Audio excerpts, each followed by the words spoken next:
tomo la guerra de desgaste, pero te doy otra opción. Que Hamás siga siendo el soberano dentro de la franja de Gaza. Y entonces nos empecemos a preguntar para qué estuvimos 2 años metidos en lo que acá en hebreo se llamaba el barro gazatí.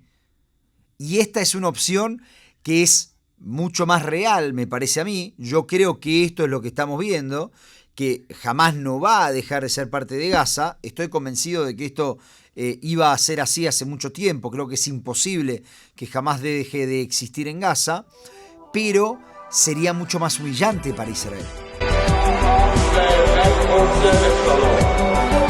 איתכם לא מדבר, אנטי-ציונים, תומכי טרור, אחים, לוחמים!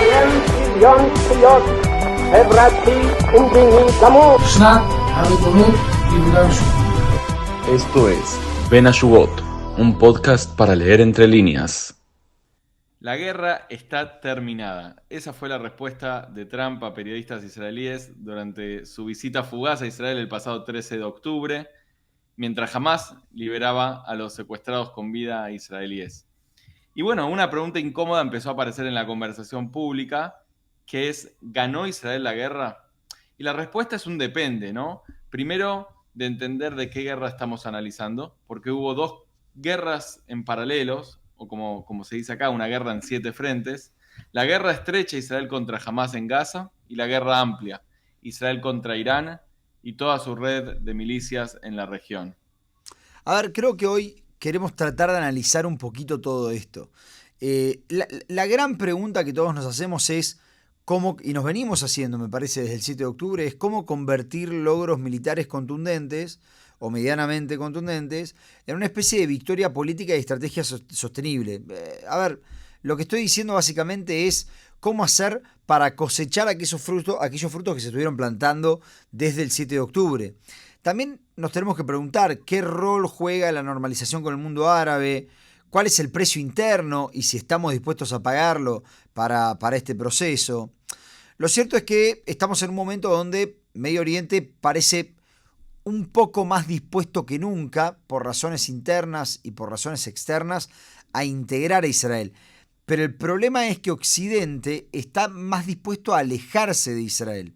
Entonces, la gran pregunta es, ¿puede Israel transformar esta guerra en una especie de nuevo orden regional? Como se llamaba, ustedes recordarán, la operación de eliminación de Nasrallah, se llamó Operación Nuevo Orden, si no me equivoco, Nuevo Amanecer, si no me equivoco. ¿O estamos frente a una especie de triunfo a medias que corre riesgo, o se está buscando, es una duda que yo tengo, que se evapore rápidamente para volver al status quo? Esto es lo que vamos a discutir. ¿Cómo estás, Mati? ¿Todo bien, vos, Johnny? Bien, bien, la verdad que bien. Creo que todos nos estamos haciendo la gran pregunta, porque, como bien vos decías, ¿no? Yo recuerdo aquella pregunta que le hacen los periodistas a Trump en la Knesset. La guerra terminó y la respuesta de él fue tan seca. Y él dice, sí. Ahora, creo que la primera pregunta que nos estamos haciendo es, y esto pasó también después de la guerra con Irán, y lo discutimos en este espacio, es, bueno, si la guerra terminó, ¿quién la ganó? ¿No? Y vos sumás otra pregunta que es, ¿qué guerra? Claro, y primero me parece muy interesante también filosóficamente hablando, si se puede ganar una guerra, o sea, si las guerras se ganan o no se ganan, pero eso lo dejamos para filosofar. Digo, nosotros vamos a hacer este recorrido para llegar al momento actual en donde estamos como en un punto de quiebre, punto de inflexión en el Medio Oriente, donde al parecer aparece la normalización, pero antes de eso sí hay que hablar de las dos guerras que se dieron en paralelo. La estrecha, que es la guerra Israel-Hamás, y la amplia, que fue Israel con Irán y su ecosistema de distintos proxies. Y acá, por lo menos como lo veo yo, en la guerra estrecha, Israel degradó fuertemente la capacidad militar de Hamás, pero Hamás sigue existiendo. De hecho, Hamás hoy, 25 de noviembre de 2025, controla el 47% de la franja de Gaza, el 53% estamos hablando de la zona amarilla donde se encuentran las tropas israelíes. Dicho eso, en el mapa regional, los distintos proxies iraníes en la región, ya sea Hezbollah en el Líbano, el gobierno de Assad en Siria, los hutíes en Yemen e Irán propiamente dicha, el país, fueron fuertemente golpeados, debilitados. El programa nuclear de Irán, ya sea los proxies en toda la región, los que mencioné recientemente, o el programa balístico de Irán, o incluso el programa nuclear de Irán, fueron bastante golpeados. Ahora, la pregunta es, ¿cómo puede ser? ¿Quién ganó esta guerra? ¿Qué guerra estamos hablando? Si hablamos de la de Israel-Hamás o lo de Israel con Irán y los distintos proxies. ¿O es la misma guerra, acaso? Mira, es una excelente pregunta que creo que todos nos tenemos que empezar a preguntar. Ahora, es muy interesante. Cuando nosotros vemos el acuerdo del alto al fuego, lo que evaluamos muchas veces es como vos decías recién, ¿no? Israel controla el 53% del territorio de la Franja de Gaza, Hamás controla el 47%. Ahora, yo propongo otra variable para ver quién ganó la guerra. ¿Quién controla la mayor cantidad de población? Y ahí estamos en un 90-10, la mayor cantidad de población gazatí. En definitiva, el control de territorio no es la única variable para determinar quién controla Gaza hoy en día. Y creo que ahí lo que tenemos que tratar de entender, y para analizar las dos guerras, creo yo, es cuál era el objetivo de cada uno de los lados al entrar a la guerra. Y el objetivo de Hamás desde el 7 de octubre, parece ser, según muchos analistas, fue en su momento evitar que la cuestión palestina se vaya degradando, digamos, de todos los acuerdos que estaban habiendo en Medio Oriente. Muchos dicen que Israel y Arabia Saudita estaban a minutos casi de firmar una normalización entre los dos países. Y con esto, punto número uno, ¿pudo Hamás poner la cuestión palestina sobre la mesa? Creo que la respuesta es sí. Sin duda que fue uno de los logros. Poner hoy uno de los temas prioritarios de la comunidad internacional es la cuestión palestina, y lo hemos visto con países aliados de Israel, Francia reconociendo un Estado palestino, Gran Bretaña también. Estados Unidos. Estados Unidos aceptando no solamente el plan de 20 puntos incluye esta cuestión del legítimo derecho de los palestinos al Estado, sino que ahora la resolución del Consejo de Seguridad, una resolución que en cualquier momento hubiéramos vetado, hubiéramos pedido que se vete por esa cuestión, hoy reconoce el pathway al Estado palestino. Creo el camino hacia. Exactamente, creo que eso fue uno de los objetivos de Hamás, y claramente en eso Israel no supo cómo manejarlo. El otro punto que yo quiero analizar de Hamás es, creo que la intención de Hamás fue no solamente tener poner este tema sobre la mesa, sino la supervivencia de ellos como grupo. Y ese capaz que fue un objetivo mucho más riesgoso, porque claramente cuando vos vas a hacer un ataque tan bárbaro como el que hizo Hamás, bárbaro en el sentido de medieval, de lo horrible.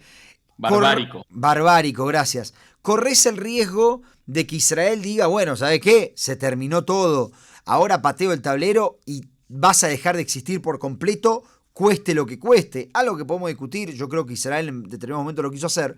Y sin embargo, creo que una de las conclusiones que tenemos de este alto del fuego es que Hamás sigue existiendo y controla el 90% de la población gazatí, el día a día lo sigue controlando Hamás. Sí, hay que decir también, y esto lo hemos analizado en el último César Fuego, en el último capítulo, que los 20 puntos prevén el desarme de Hamás, el ingreso de esta fuerza de estabilización internacional, que hay que decirlo, está bastante trabada y que no hay tanto interés de muchos países de mandar tropas y enfrentar a Hamás. Ahora, dicho eso, que es la guerra estrecha, que podríamos decir que es una guerra que Israel ganó a medias, porque uno de los objetivos también era traer a los secuestrados. Bueno, algunos secuestrados volvieron con vida, nunca se creyó que podrían volver todos con vida, y la verdad que Trump logró presionar y ahí conseguir los acuerdos necesarios. Pero cuando uno ve el tablero más grande, que es el de Medio Oriente y el de Irán, ve otro tipo de acercamiento a Israel en donde los distintos proxies fueron fuertemente debilitados. Hassan Nasrallah, el líder de Hezbollah, ya no está más. Bashar al-Assad en Siria tampoco está. El camino de Irán, de Israel a Irán fue allanado, y eso es lo que permitió también los aviones israelíes sobrevolando en junio los cielos de Teherán. Y digo, Irán está bastante debilitado, y ahí sí podríamos decir que militarmente hay un logro. Ahora, la pregunta es cómo transformar ese logro en un logro diplomático. ¿Y por qué no podemos hablar de una victoria absoluta? Y en ese sentido, uno de los puntos lo mencionabas vos, Johnny, que es: Hamás sigue existiendo, aunque degradado, no desapareció. Hamás sigue existiendo y existe el riesgo de una guerra de desgaste. O sea Sí, que o te doy otra opción, tomo la guerra de desgaste, pero te doy otra opción, que jamás siga siendo el soberano dentro de la franja de Gaza. Y entonces nos empecemos a preguntar para qué estuvimos 2 años metidos en lo que acá en hebreo se llamaba el barro gazatí. Y esta es una opción que es mucho más real, me parece a mí. Yo creo que esto es lo que estamos viendo, que jamás no va a dejar de ser parte de Gaza. Estoy convencido de que esto iba a ser así hace mucho tiempo. Creo que es imposible que jamás deje de existir en Gaza, pero sería mucho más humillante para Israel. el tema que es a los hechos es que Hamás sigue existiendo ahí. No, hoy prácticamente no representa una amenaza militar a las zonas, a los kibutzim aledaños, ya sea con la capacidad de tirar misiles, pero también porque hay una buffer zone, una zona militar, y se encuentran las tropas israelíes en la zona amarilla. Eso es una cuestión con Hamás, y por eso no se puede declarar esta victoria absoluta, como se decía acá, Nitzajón Mujlat. Ahora, el segundo punto, que es una paradoja, ¿no? Porque Israel golpeó muy fuerte a los proxies de Irán, a Hezbollah en el Líbano y a distintas milicias pro-iraníes, tanto en Irak, en Siria también. Pero el resultado paradójico es que fuerzas islamistas como Qatar y Turquía ganaron una influencia regional sin precedentes. Turquía fue uno de los mediadores y los que más presionó a Qatar. Recordemos, Turquía acepta a Hamás como resistencia, le da cobijo a sus líderes y apoya la causa de Hamás, no la causa palestina, la causa de Hamás. Y eso plantea un desafío a Israel a mediano y largo plazo que hay que prestarle atención. Que te lleva de vuelta a lo primero que decíamos. ¿Cómo podemos esperar que jamás deje de existir o que jamás deje de ser el soberano cuando lo que estás metiendo es a Turquía y a Qatar, que básicamente es meter a la hermandad musulmana? Y los estás metiendo porque, que la hermandad musulmana jamás, y los estás metiendo porque Estados Unidos, el presidente de Estados Unidos, Donald Trump, está en excelentes relaciones con Qatar y Turquía. Entonces, hoy, 25 de noviembre, nosotros escuchamos todos estos reportes de que Estados Unidos empieza el proceso para declarar como organización terrorista a la hermandad musulmana.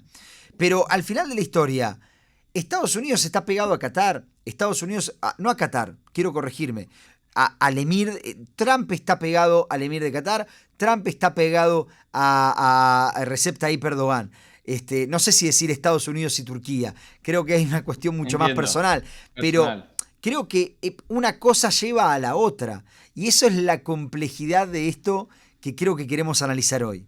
Sí, y me acuerdo en uno de los capítulos que nosotros habíamos analizado la propuesta egipcia, que planteaba otro tipo de actores involucrados en la Franja de Gaza, que probablemente hubiesen sido mucho más beneficiosos para Israel, como Emiratos Árabes Unidos, Arabia Saudita, Egipto, pero que no hubiesen tenido las palancas necesarias o no hubiesen podido abrir esas puertas que abrió Turquía con la presión que pudo ejercer Turquía sobre Hamás para aceptar el acuerdo. Por eso, Mati, me parece que, y yo sé que vos no lo decís en ese sentido, pero cuando mucha gente habla de la victoria total, el Nitzajón Mujlat, como vos recordabas en hebreo, no existe tal concepto, me parece, en ninguna guerra. Volviendo a la pregunta que vos hacías antes de si alguien puede ganar una guerra, porque siempre tenés que ceder algo para recibir otra cosa. Y acá se da una situación muy interesante. Por un lado, Hamás está debilitado, pero por otro lado, lo que te permite terminar la guerra es acercarte a ciertos sectores que lo que terminan haciendo es de alguna forma fortalecer en algún concepto a Hamás. Creo que esta paradoja también se da, no sé si vos lo ves así, con la cuestión de la legitimidad internacional. Claro, bueno, ahí hay una realidad. Y acá sí, a mí siempre me gusta mencionar este hecho de que Israel vive en Medio Oriente donde el lenguaje que se habla es el lenguaje de la disuasión, la coerción militar, y creo que desde el 7 de octubre el aparato de seguridad israelí, la doctrina de seguridad israelí es tomar la iniciativa. Vemos que Israel ya no espera, donde hay una amenaza ataca, ya sea ataques preventivos para evitar llegar a una situación como la del 7 de octubre.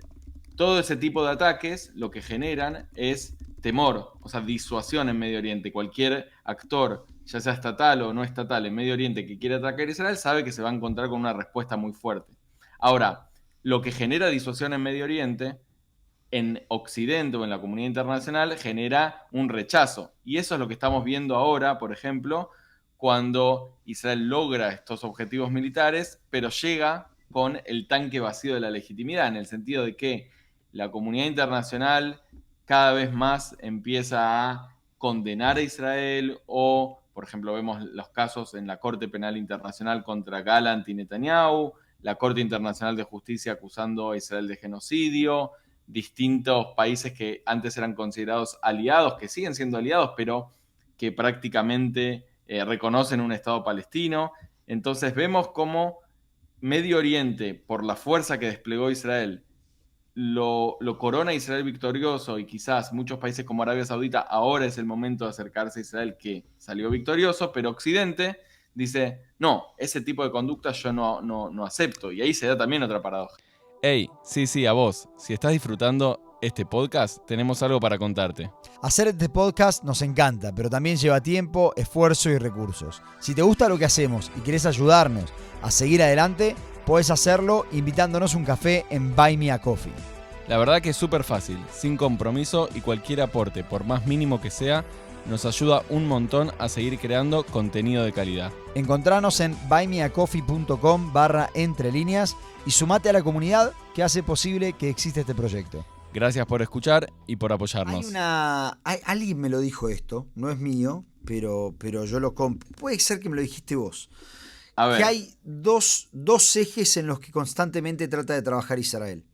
Uno es la legitimidad internacional y el otro es la disuasión o la demostración de fuerza.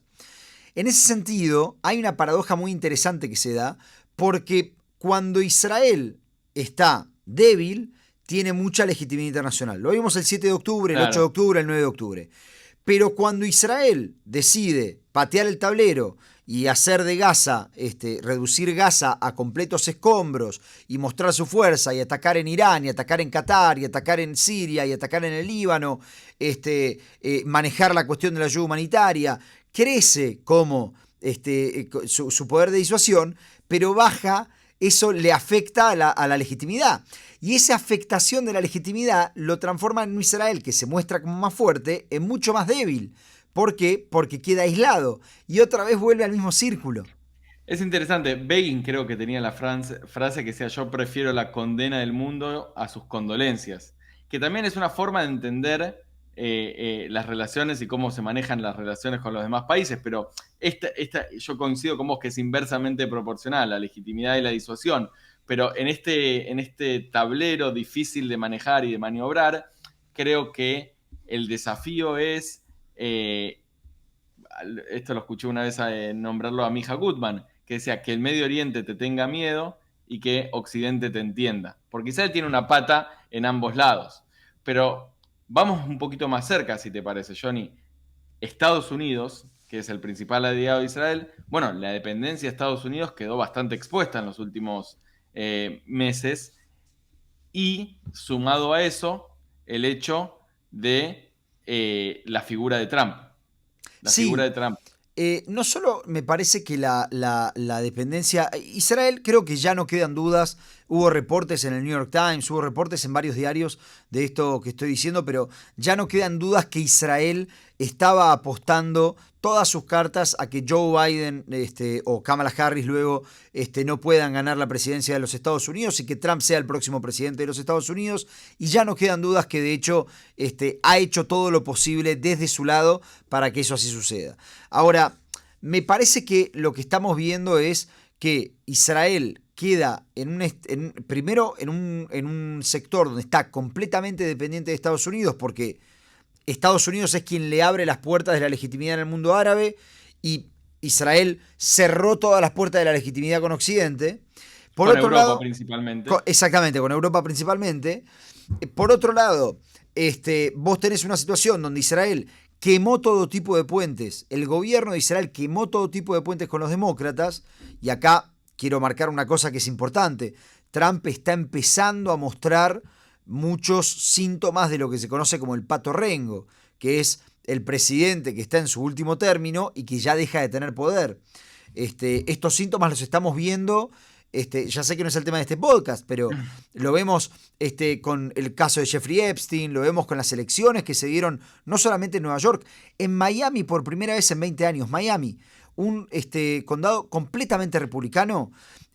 Los demócratas obligaron a un balotaje y podrían ganar las elecciones. O sea, la debilidad de Trump es un tema que nos tiene que ocupar, porque Israel se quedó muy pegado a Trump, quemó puentes con los demócratas y quedó completamente dependiente de lo que quiere ya no un partido, sino un líder que pareciera ser que está destinado a irse en los próximos 2 años. Sí, y acá hay que decir algo. El sostén bipartidista de Israel es una cuestión estratégica. Y aliarse tanto, o sea, con los demócratas o con los republicanos, corres el riesgo de que la cuestión israelí no sea pase a ser una cuestión partidaria.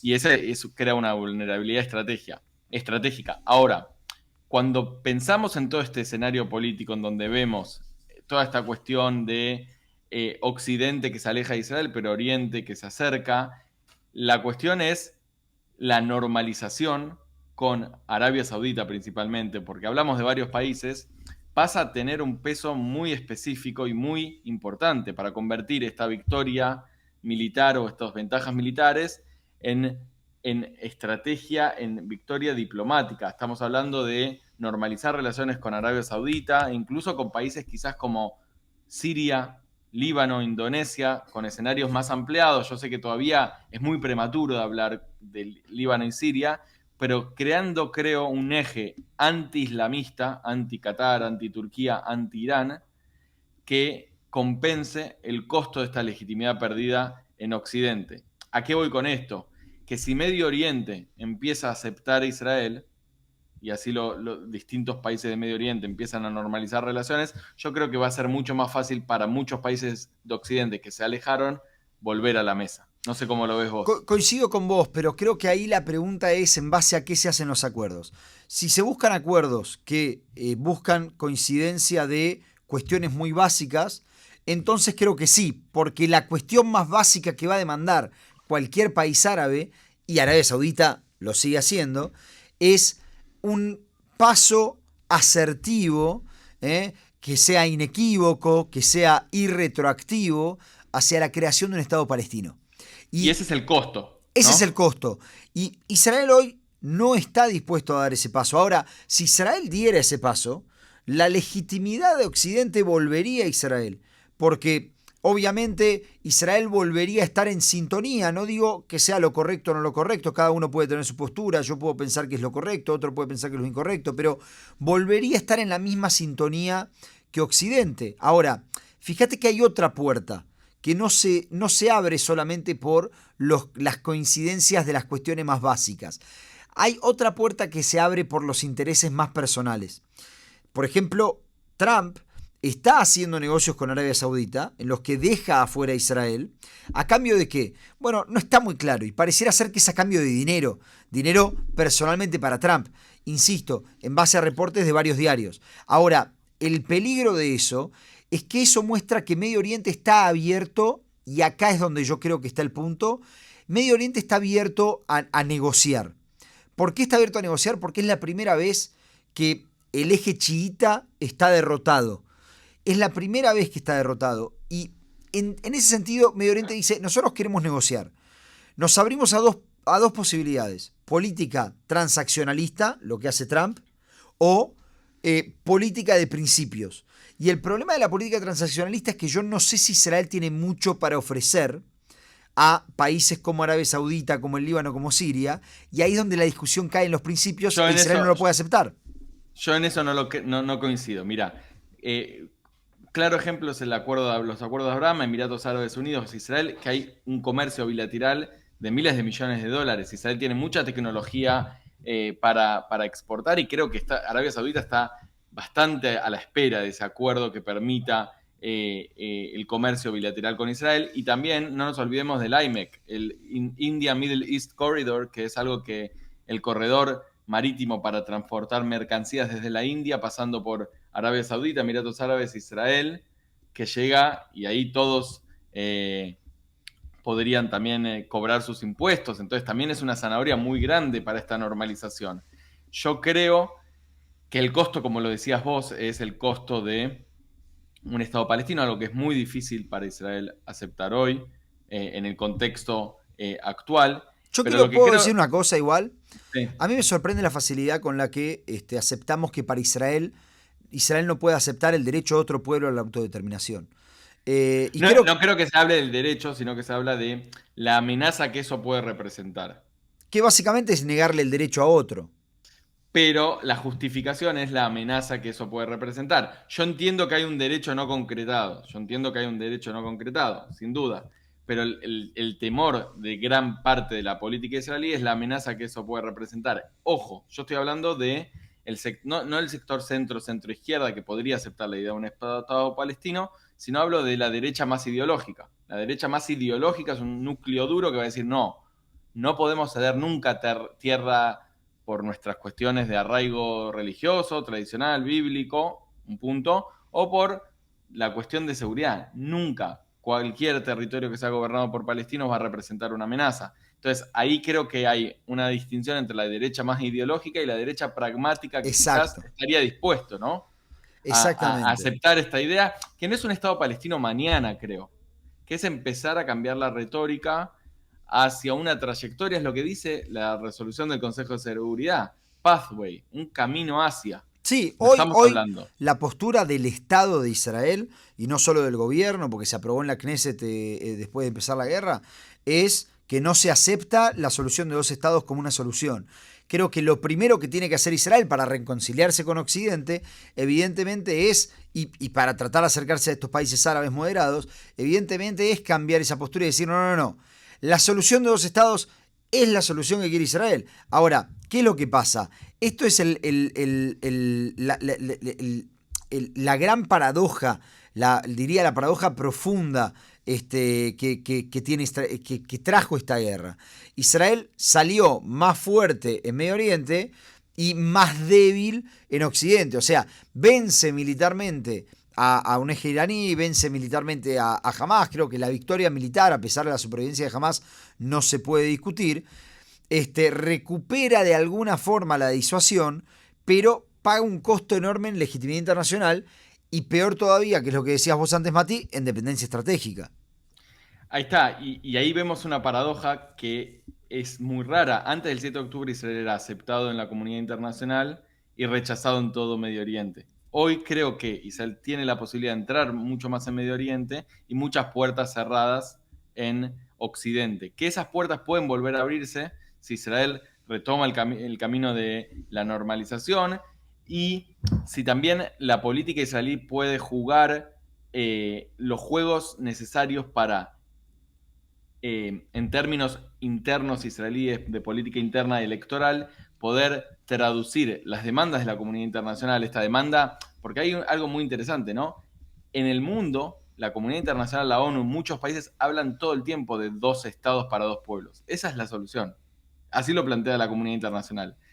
Johnny, si vos abrís cualquier diario, hablás con cualquier político israelí o prendés la tele en Israel, casi que no se habla de dos estados. Entonces hay una desconexión muy fuerte entre lo que exige la comunidad internacional y lo que se habla en la gente acá en Israel, porque no se habla de dos estados.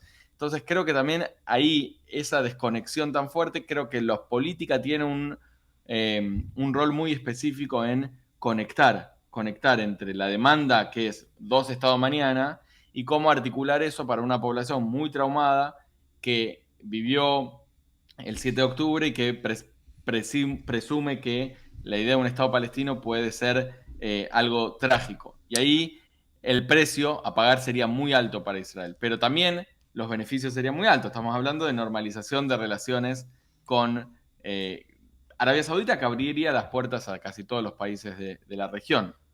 Sí, hay que marcar que lo que quiere la comunidad internacional no alcanza con solamente una declaración de Netanyahu diciendo bueno los dos estados. O sea, lo que quiero decir es, no creo que haya una salida que incluya la normalización, que incluya volver a tener relaciones con Occidente, que sea meramente retórica, que no tenga ningún tipo de acción y que no desencadene en un Estado palestino. Lo repito con otros subtítulos, o sea, ya es el subtítulo de segunda generación, pero lo repito con otros subtítulos.